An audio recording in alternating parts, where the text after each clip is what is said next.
Lecture में हम study करेंगे वेसिपर थ्योरी।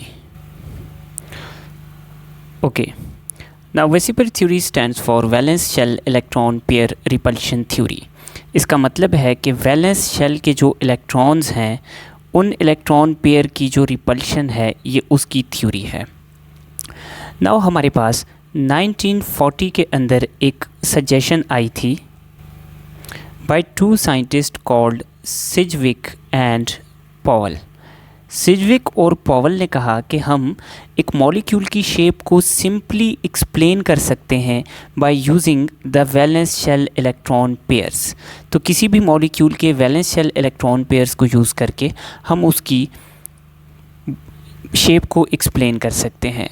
तो 1957 में इसके ऊपर वर्क करते हुए हमारे पास रोनाल्ड सिडनी नेहॉल्म और रोनाल्ड गिलेस्पी, इन दो साइंटिस्ट ने एक मॉडल बनाया जिसको कहते हैं valence shell electron pair repulsion theory.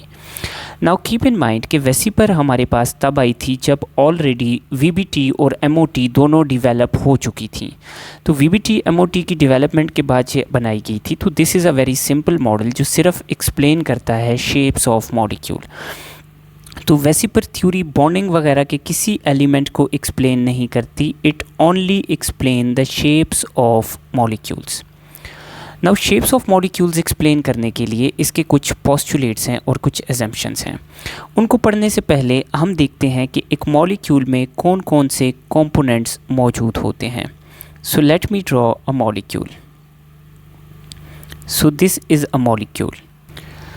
सो एक मॉलिक्यूल में हमें मेजर एटम देखने को मिलता है जिसके इर्द गिर्द बाकी मॉलिक्यूल्स या एटम्स आके ज्वाइन करते हैं। इसको हम कहते हैं सेंट्रल एटम।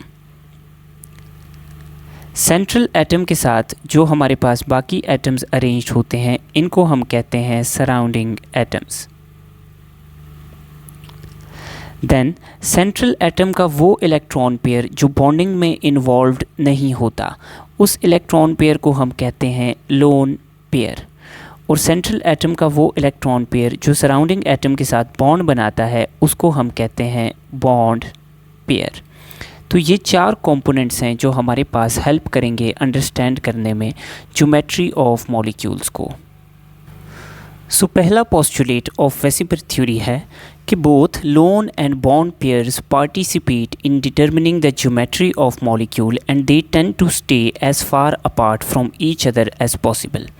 सो इसका मतलब है कि हमारे पास जो बॉन्ड पेयर्स हैं और लोन पेयर्स हैं दोनों डिटर्मिनिंग द ज्योमेट्री में हेल्प करते हैं, ज्योमेट्री डिटर्मिन करने में हेल्प करते हैं। अब दोनों एक दूसरे से as far apart as possible रहने की कोशिश करते हैं।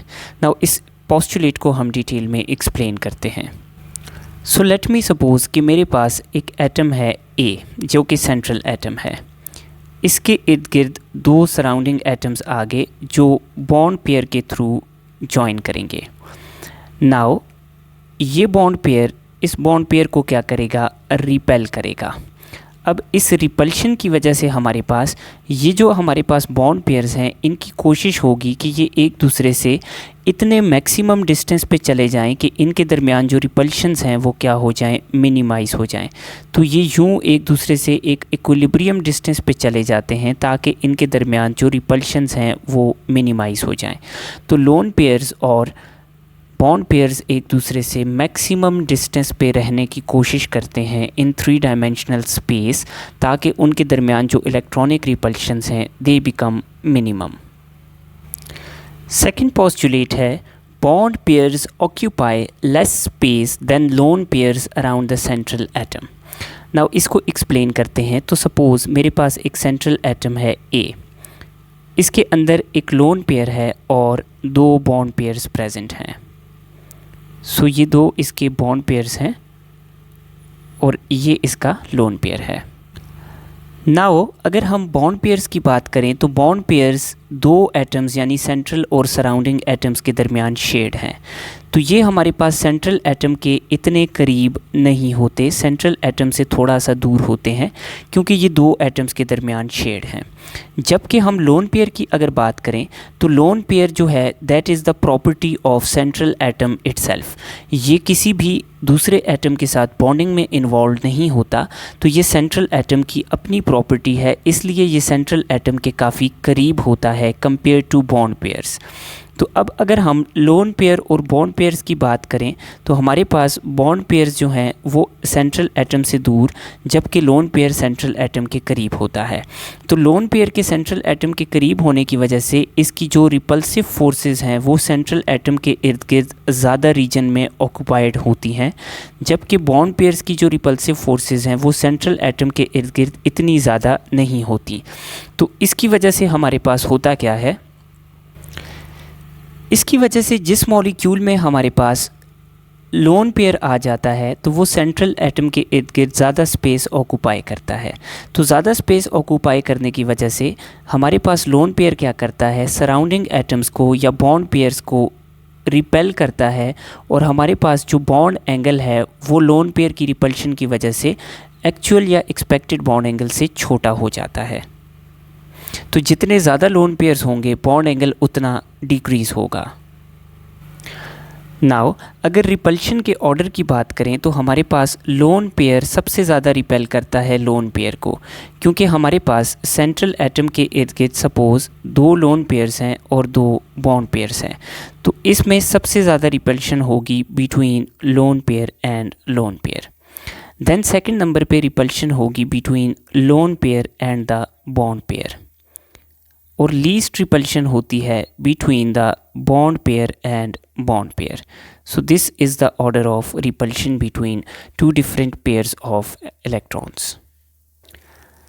The next postulate is that multiple bonds behave as single bond in determining the shape.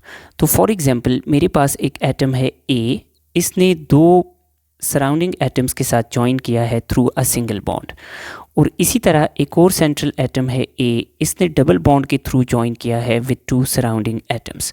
तो अगर शेप डिटर्मिनिंग की बात आए तो जो हमारे पास सिंगल बॉन्ड का बिहेवियर है शेप डिटर्मिनेशन में, मल्टीपल यानी डबल और ट्रिपल बॉन्ड का भी सेम बिहेवियर होगा। लेकिन यहाँ पे थोड़ा सा डिफरेंस आएगा। डिफरेंस ऐसे आएगा, फॉर एग्जांपल मैं एक मॉलिक्यूल कंसिडर करता हूँ जिसमें एक लोन पेयर पड़ा है और सेंट्रल एटम सिंगल बॉन्ड के थ्रू दो सराउंडिंग एटम्स के साथ जॉइंट है। इसी तरह एक और मॉलिक्यूल है जिसमें सेंट्रल एटम A है, तो A हमारे पास डबल बॉन्ड के थ्रू दो सराउंडिंग एटम्स के साथ जॉइंट है। नाउ जब बॉन्ड सिंगल होगा तो हमारे पास बॉन्डेड इलेक्ट्रॉन्स का नंबर कम होगा, तो बॉन्डेड इलेक्ट्रॉन्स की रिपल्शन इतनी ज़्यादा नहीं होगी। तो लोन पेयर क्या करेगा, बॉन्डेड इलेक्ट्रॉन्स को ज़्यादा रिपेल करेगा और बॉन्ड एंगल को डिक्रीज़ कर देगा। जबकि अगर हम डबल बॉन्डेड या ट्रिपल बॉन्डेड बात करें तो डबल बॉन्डेड या ट्रिपल बॉन्डेड पेयर्स में बॉन्ड पेयर का नंबर जो है दैट इज़ मोर। तो बॉन्ड पेयर्स ऑफ इलेक्ट्रॉन ज़्यादा होने की वजह से हमारे पास बॉन्ड पेयर्स की रिपल्शन भी थोड़ी ज़्यादा होती है। तो लोन पेयर हमारे पास बॉन्ड पेयर्स को इतना डिक्रीज़ या इतना ज़्यादा सप्रेस नहीं करता। तो अगर हमारे पास डबल बॉन्ड होगा तो बॉन्ड एंगल जो है वो इतना डिक्रीज़ नहीं होगा जितना सिंगल बॉन्ड में डिक्रीज़ होगा। The last postulate is that electronegative surrounding atoms decrease the bond angles. यानी अगर सराउंडिंग एटम्स इलेक्ट्रोनेगेटिव हैं तो बॉन्ड एंगल डिक्रीज़ हो जाएगा। इसको हम कैसे कंपेयर करते हैं, तो हम इसका बहुत अच्छा कंपैरिजन लेते हैं ऑफ NH3 एंड NF3। सो मैं पहले बनाता हूँ NH3 and then I draw NF3। So now what happens, now hydrogen हमारे पास इतना ज़्यादा इलेक्ट्रोनेगेटिव नहीं है, जबकि fluorine is a very high electronegative element. तो फ्लोरीन क्या करेगा, बॉन्ड एंगल्स को डिक्रीज़ करेगा, जबकि हाइड्रोजन बॉन्ड एंगल्स को इतना डिक्रीज़ नहीं करेगा। तो अगर हम NH3 के बॉन्ड एंगल की बात करें तो NH3 का बॉन्ड एंगल है 107.5 डिग्री, जबकि हम अगर NF3 के बॉन्ड एंगल की बात करें तो NF3 का बॉन्ड एंगल है 102 डिग्री। नाउ ऐसा क्यों है? इलेक्ट्रोनेगेटिव एलिमेंट बॉन्ड एंगल को क्यों डिक्रीज़ करता है? सो इसको हम डिटेल में देखते हैं bye studying NF3। Now suppose हमारे पास अगर सेंट्रल एटम और सराउंडिंग एटम के दरमियान इलेक्ट्रोनेगेटिविटी डिफरेंस ज़ीरो है, तो हमारे पास जो बॉन्ड पेयर है that will be equally shared between the two atoms. लेकिन एक्चुअली नाइट्रोजन और फ्लोरीन में इलेक्ट्रोनेगेटिविटी डिफरेंस ज़्यादा है, तो इस ज़्यादा इलेक्ट्रोनेगेटिविटी डिफरेंस की वजह से जो बॉन्ड पेयर है वो फ्लोरीन के ज़्यादा करीब होता है। तो ये एग्जैक्टली मिड की बजाय फ्लोरीन के ज़्यादा करीब होता है। तो जब हमारे पास बॉन्ड पेयर्स इलेक्ट्रोनेगेटिव एलिमेंट के करीब चले जाते हैं तो सेंट्रल एटम के ऊपर पार्शियल पॉजिटिव चार्ज आ जाता है। जब सेंट्रल एटम के ऊपर पार्शियल पॉजिटिव चार्ज आता है तो ये अपने जो लोन पेयर ऑफ इलेक्ट्रॉन है उसको अपने करीब खींच लेता है, क्योंकि सेंट्रल एटम के जो बॉन्डेड इलेक्ट्रॉन्स हैं उनको सराउंडिंग एटम्स अपने करीब कर लेते हैं। तो सेंट्रल एटम के ऊपर जब पॉजिटिव चार्ज आता है तो मजबूरन ये अपने लोन पेयर को क्या करता है, अपने ज़्यादा करीब करता है। नाउ जब लोन पेयर सेंट्रल एटम के करीब आ जाएगा तो ये हमारे पास सेंट्रल एटम के इर्द गिर्द ज़्यादा स्पेस ऑक्यूपाई करेगा। जब ये ज़्यादा स्पेस ऑक्यूपाई करेगा तो ये फिर रिज़ल्ट में बॉन्ड पेयर्स को क्या करेगा, ज़्यादा रिपेल करेगा और रिज़ल्ट में बॉन्ड एंगल्स क्या हो जाएंगे, डिक्रीज़ हो जाएंगे। देयरफॉर हमारे पास वो मॉलिक्यूल्स जिनमें इलेक्ट्रोनेगेटिव एलिमेंट्स अटैच्ड होते हैं उनके बॉन्ड एंगल्स छोटे होते हैं कंपेयर टू दोज मॉलिक्यूल्स जिनमें इलेक्ट्रोनेगेटिव एलिमेंट अटैच्ड नहीं होते। Now having studied all the postulates of Vesiper theory, now let's move towards Vesiper theory. तो वेसिपर थ्योरी की डायग्राम में हमारे पास lone pair plus surrounding atoms है, देन बॉन्ड पेयर्स है, then lone pair, then shape, angle and examples. तो हमारे पास lone pair plus surrounding atoms या lone pair plus bond pair हम दोनों लिख सकते हैं। तो सबसे पहला जो केस है वो है 2, यानी लोन पेयर्स और सराउंडिंग एटम्स का जो टोटल नंबर है दैट इज़ 2। नाउ 2 वाले केस में हमारे पास बॉन्ड पेयर्स का नंबर 2 होगा, लोन पेयर्स 0 होंगे। तो हम वो केस देखते हैं जिसमें हमें 2 सराउंडिंग एटम्स और 0 लोन पेयर देखने को मिले। तो ऐसे मॉलिक्यूल्स जिनमें हमारे पास सिर्फ 2 सराउंडिंग एटम्स होंगे और हमारे पास कोई भी लोन पेयर नहीं होगा, तो इनकी शेप होगी हमारे पास लीनियर शेप। ये बिल्कुल स्ट्रेट होंगे जिसमें सेंट्रल एटम मिड में और बाकी दोनों एटम्स बिल्कुल एक दूसरे के ऑपोजिट होंगे और बॉन्ड एंगल इसमें हमें देखने को मिलेगा 180 डिग्री। नाउ ऐसे मॉलिक्यूल्स की एग्जांपल क्या है? तो ऐसे मॉलिक्यूल की एग्जांपल हम ऐसे डिराइव कर सकते हैं कि सेंट्रल एटम हम ले लेते हैं ग्रुप 2 का और इसके साथ सराउंडिंग एटम लगा लेते हैं हाइड्रोजन से आयोडीन तक कोई भी। तो ग्रुप 2 में हमारे पास है बेरिलियम, तो बेरिलियम के साथ 2 हाइड्रोजन लगा दें, या बेरिलियम के साथ 2 फ्लोरीन लगा दें, या बेरिलियम के साथ 2 क्लोरीन लगा दें। सो ये हमारे पास एग्जाम्पल बनती हैं लीनियर मॉलिक्यूल की।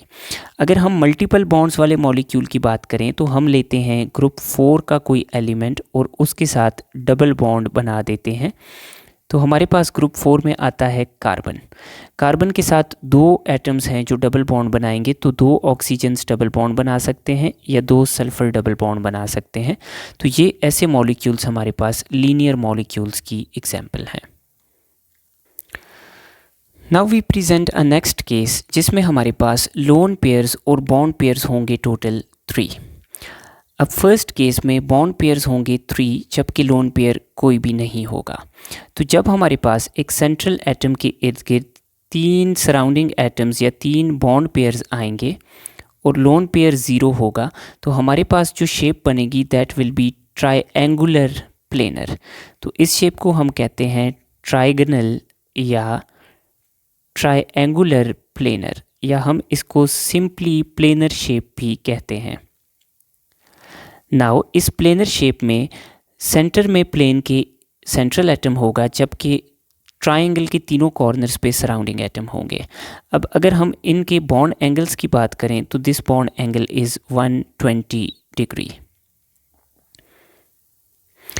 नाउ अगर हम इनकी एग्जाम्पल्स की बात करें तो एग्जाम्पल में हम लेते हैं सेंट्रल एटम थर्ड ग्रुप का और इसके साथ 3 सराउंडिंग एटम्स लगा देते हैं सिंगल बॉन्ड वाले। तो थर्ड ग्रुप में हमारे पास आता है बोरॉन। सो बोरॉन के साथ हम 3 हाइड्रोजन्स लगा देते हैं या 3 फ्लोरीन लगा देते हैं। इसी तरह थर्ड ग्रुप में एल्यूमिनियम आता है तो एल्यूमिनियम के साथ 3 हाइड्रोजन, 3 फ्लोरीन या 3 क्लोरीन या 3 ब्रोमीन, 3 आयोडीन लगाएं तो हमारे पास ये क्या है, एग्जाम्पल्स हैं ट्रायंगुलर प्लेनर मॉलिक्यूल की। या हम अगर डबल बॉन्डेड मॉलिक्यूल की बात करें तो सेंट्रल एटम हम ले सकते हैं सिक्स्थ ग्रुप का और इसके साथ हम डबल बॉन्ड वाला कोई भी सराउंडिंग एटम लगा सकते हैं। तो सिक्स्थ ग्रुप का हम सल्फ़र लेते हैं, इसके साथ डबल बॉन्ड वाले 3 ऑक्सीजन लगाते हैं तो इसकी भी सिमिलर शेप होगी। नाउ इसमें हमारे पास एक और केस है 3 वाले में जिसमें बॉन्ड पेयर्स हों 2 और लोन पेयर्स हों 1। तो अब हमारे पास 3 वाले केस में आ गया सेंट्रल एटम जिसके इर्द गिर्द एक लोन पेयर है और 2 बॉन्ड पेयर्स हैं। अब अगर हम इस मॉलिक्यूल की शेप देखें तो हमें ये शेप यूं मिल रही है। सो इस शेप को हम कहते हैं बेंट शेप, या इसको हम वी शेप भी कहते हैं, या इसको हम एंगुलर शेप भी कहते हैं। नाउ ट्रायंगुलर में ये बॉन्ड एंगल था 120 डिग्री, लेकिन अब चूंकि एक लोन पेयर आ चुका है तो लोन पेयर के रिपल्सिव इफेक्ट की वजह से ये जो बॉन्ड एंगल है बेंट मॉलिक्यूल का it will be lesser than 120 degree. Now exact bond angle कितना होगा that depends upon the nature of central and the nature of surrounding atoms. Now अगर हम इसकी एग्जाम्पल लें तो हम इसकी एग्जाम्पल में सेंट्रल एटम लेंगे ग्रुप नंबर 4 का जिसके अंदर 4 इलेक्ट्रॉन्स हों और इसके साथ हम 2 सराउंडिंग एटम्स ज्वाइन कर लेंगे। तो फोर्थ ग्रुप का फॉर एग्जांपल हम ले लेते हैं टिन। टिन को हम 2 हाइड्रोजन्स के साथ ज्वाइन करते हैं, या टिन को 2 फ्लोरीन्स के साथ ज्वाइन करते हैं, या टिन को 2 क्लोरीन्स के साथ ज्वाइन करते हैं। इसी तरह फोर्थ ग्रुप का एक एलिमेंट है लेड। तो लेड को हम ज्वाइन करते हैं विद 2 क्लोरीन्स या 2 फ्लोरीन्स। तो ये हमारे पास एग्जांपल्स आ जाती हैं बेंट मॉलिक्यूल्स की। अगर हम डबल बॉन्डेड मॉलिक्यूल्स की बात करें तो हम लेंगे सिक्स्थ ग्रुप का सेंट्रल एटम और इसके साथ 2 डबल बॉन्ड वाले मॉलिक्यूल्स ज्वाइन कर देंगे। तो हम सिक्स्थ ग्रुप में ले लेते हैं सल्फ़र और इसके साथ 2 ऑक्सीजन्स ज्वाइन कर लेते हैं। सो ये हमारे पास आ जाएंगे बेंट मॉलिक्यूल्स। नाउ हम थर्ड केस देखते हैं जिसमें लोन पेयर और बॉन्ड पेयर का सम होगा 4। तो 4 वाले केस में पहला केस वो है जिसमें 4 के 4 बॉन्ड पेयर्स हैं और लोन पेयर 0 हैं। तो जब हमारे पास एक सेंट्रल एटम के इर्द गिर्द 4 बॉन्ड पेयर्स आ जाते हैं और 0 लोन पेयर्स आ जाते हैं तो हमारे पास ये चारों अपने आप को 3 डायमेंशन में अरेंज करते हैं। नाउ इस 3 डायमेंशन में जब ये अपने आप को अरेंज करते हैं तो हमारे पास सारे बॉन्ड एंगल्स आते हैं 109.5 डिग्री। सो ये हमारे पास आ जाता है 109.5 डिग्री। अब अगर हम इस शेप की बात करें तो ये शेप हमारे पास कुछ यूँ है, लाइक दिस। सो इस शेप में बेस पे है एक ट्रायंगल और ऊपर एक पिरामिड बना है, तो ये बन जाती है टेट्राहेड्रॉन। तो इस शेप को हम कहते हैं टेट्राहेड्रल। नाउ अगर हम इसकी एग्जाम्पल्स की बात करें तो हम ले लेंगे सेंट्रल एटम ग्रुप नंबर 4 का और इसके साथ सिंगल बॉन्ड वाले 4 सराउंडिंग एटम्स लगा लेंगे। तो फॉर एग्जांपल ग्रुप 4 से हम लेते हैं कार्बन, इसके साथ 4 हाइड्रोजन्स लगाते हैं, या 4 फ्लोरीन्स लगाते हैं, या 4 क्लोरीन्स लगाते हैं। इसी तरह हम ले लेते हैं सिलिकॉन, इसके साथ हम 4 हाइड्रोजन्स या 4 फ्लोरीन्स या 4 क्लोरीन्स लगा देते हैं। सो ये मॉलिक्यूल्स हमारे पास एग्जाम्पल हैं टेट्राहेड्रल मॉलिक्यूल्स की। नाउ 4 वाले में हमारे पास सेकंड केस आता है जिसमें से 3 बॉन्ड पेयर्स हैं और एक लोन पेयर है। तो जब हमारे पास 3 बॉन्ड पेयर्स होंगे एक लोन पेयर, तो एक लोन पेयर ऊपर आ जाएगा जबकि 3 बॉन्ड पेयर्स इसी तरह नीचे पड़े रहेंगे, लाइक दिस। तो अब अगर हम इस शेप की बात करें तो ये शेप हमें कुछ यूं देखने को मिल रही है।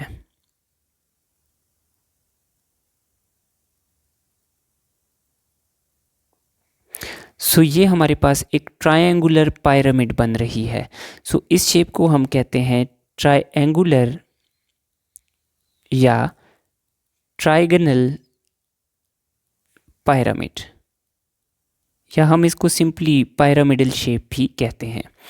नाउ चूंकि हमारे पास इस शेप में लोन पेयर आ गया है, तो लोन पेयर क्या करेगा, बॉन्ड पेयर्स को सप्रेस करेगा। तो टेट्राहेड्रल में बॉन्ड एंगल थे 109.5, तो ट्रायंगुलर पिरामिड में बॉन्ड एंगल्स होंगे less than 109.5। Exact bond angle will be depending upon central atom and surrounding atom.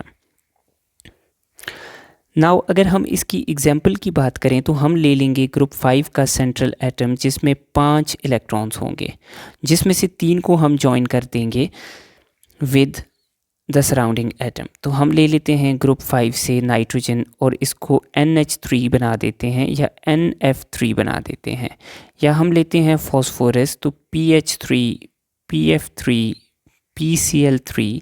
तो ये सारे हमारे पास एग्जाम्पल्स हैं ट्रायंगुलर पिरामिडल मॉलिक्यूल्स की। नाउ हमारे पास फोर्थ में थर्ड केस आता है जिसमें हमें 2 बॉन्ड पेयर्स और 2 लोन पेयर्स देखने को मिलते हैं मॉलिक्यूल में। तो अब हमारे पास इस मॉलिक्यूल में 2 लोन पेयर्स आ जाएंगे जबकि 2 बॉन्ड पेयर्स आ जाएंगे। तो अब हम अगर इस मॉलिक्यूल की बात करें तो ये हमारे पास पिछले वाले की तरह, जिस तरह AB2E1 था जिसमें 2 बॉन्ड पेयर्स और 1 लोन पेयर थे, तो बिल्कुल उसी की तरह क्या है, बेंट या वी या एंगुलर शेप। नाउ इस शेप में डिफरेंस ये है कि पिछली शेप में 1 लोन पेयर था, इसमें 2 लोन पेयर हैं, तो इसके बॉन्ड एंगल्स उससे ज़्यादा छोटे होंगे। तो अब 2 लोन पेयर्स आ गए हैं, तो 2 लोन पेयर्स क्या करेंगे, बॉन्ड पेयर्स को काफ़ी सप्रेस करेंगे, तो हमारे पास बॉन्ड एंगल्स काफ़ी छोटे हो जाएंगे 109.5 डिग्री से। नाउ अगर हम इनकी एग्जाम्पल लें तो हम ले लेते हैं ग्रुप नंबर 6 का सेंट्रल एटम और इसके साथ 2 सराउंडिंग एटम्स को ज्वाइन कर लेते हैं। तो हम ले लेते हैं ग्रुप 6 से ऑक्सीजन, इसके साथ 2 हाइड्रोजन्स लगाते हैं या 2 फ्लोरीन्स लगा देते हैं ऑक्सीजन के साथ, या 2 क्लोरीन्स लगा देते हैं। इसी तरह हम ले लेते हैं सल्फ़र ग्रुप 6 से, इसके साथ 2 हाइड्रोजन्स लगाते हैं, या हम ले लेते हैं SF2, या हम ले लेते हैं SCl2, या हमारे पास ग्रुप 6 से और भी एटम्स हैं like selenium, like tellurium, like polonium. तो ये सारे मॉलिक्यूल्स एग्जाम्पल हैं इस शेप की। नाउ AB3E1 या AB2E2 दोनों टाइप के मॉलिक्यूल्स में बॉन्ड एंगल 109.5 से छोटा होगा। तो फॉर एग्जांपल अगर हम NH3 की बात करें तो इसका बॉन्ड एंगल है 107.5, इसमें 1 लोन पेयर है, जबकि H2O में 2 लोन पेयर हैं, तो इसका बॉन्ड एंगल मज़ीद छोटा है 104.5 degrees. Now we have next case जिसमें lone pairs plus bond pairs total हैं 5। इसमें हम सिर्फ एक ही केस देखेंगे जिसमें हमें 5 बॉन्ड पेयर्स और 0 लोन पेयर्स देखने को मिलेंगे। तो ऐसा मॉलिक्यूल जिसमें 0 लोन पेयर्स और 5 बॉन्ड पेयर्स हों, उसमें सेंट्रल एटम के इर्द गिर्द 3 एटम्स आते हैं एक ट्रायंगुलर प्लेन में, और 2 एटम्स एग्जैक्टली इसके परपेंडिकुलर पड़े होंगे लाइक दिस। तो अब हमारे पास 3 एटम्स हैं ट्रायंगुलर प्लेन में लाइक दिस। तो ये ट्रायंगुलर प्लेन में 3 एटम्स आ गए, जबकि बाकी 2 एटम्स इसके परपेंडिकुलर हैं। तो शेप देखें तो ये आ गई एक ट्रायंगुलर पिरामिड और ये इसके ऊपर आ गई दूसरी ट्रायंगुलर पिरामिड। तो इस शेप को हम कहेंगे ट्रायंगुलर या ट्राइगोनल बाइपिरामिड। अब इसमें ये जो 3 बॉन्ड एंगल्स हैं ट्रायंगुलर प्लेन वाले, ये हैं 120 डिग्री, जबकि इन 2 एटम्स के जो बॉन्ड एंगल हैं प्लेन के साथ ये हैं 90 डिग्रीज़। सो इसमें बॉन्ड एंगल 120 डिग्रीज़ भी हैं और 90 डिग्रीज़ भी हैं। इसकी एग्जांपल हम कैसे लेंगे, तो हम 5th ग्रुप का ले लेंगे सराउंडिंग सेंट्रल एटम और इसके साथ हम 5 सराउंडिंग एटम्स लगा देंगे। तो हम ले लेते हैं फॉस्फोरस, इसके साथ हम लगा लेते हैं 5 फ्लोरीन या 5 क्लोरीन या 5 ब्रोमीन। सो ये हमारे पास ट्रायंगुलर बायपिरामिडल मॉलिक्यूल्स की एग्जांपल्स हैं। देन हमारे पास नेक्स्ट केस आता है 6 वाला। तो 6 में भी हम एक ही केस पढ़ेंगे जिसमें 6 के 6 बॉन्ड पेयर्स हैं और लोन पेयर्स 0 हैं। अगर हम इसकी शेप की बात करें तो हमारे पास सेंट्रल एटम के इर्द गिर्द सारे के सारे सराउंडिंग एटम्स आके अरेंज करते हैं इस तरह जिस तरह एक्स वाई जेड एक्सिस पे ये पड़े हों। सो ये यूं एक दूसरे के साथ अरेंज करते हैं और सारे बॉन्ड एंगल्स 90 डिग्री हमें देखने को मिलते हैं। तो अगर हम इस शेप की बात करें तो इस शेप में सेंटर में हमें क्या देखने को मिलता है, स्क्वायर देखने को मिलता है। एक सराउंडिंग एटम यहाँ, एक यहाँ, एक यहाँ, एक यहाँ और मिड में सेंट्रल एटम, और एक सराउंडिंग एटम इसके ऊपर और एक नीचे पड़ा है।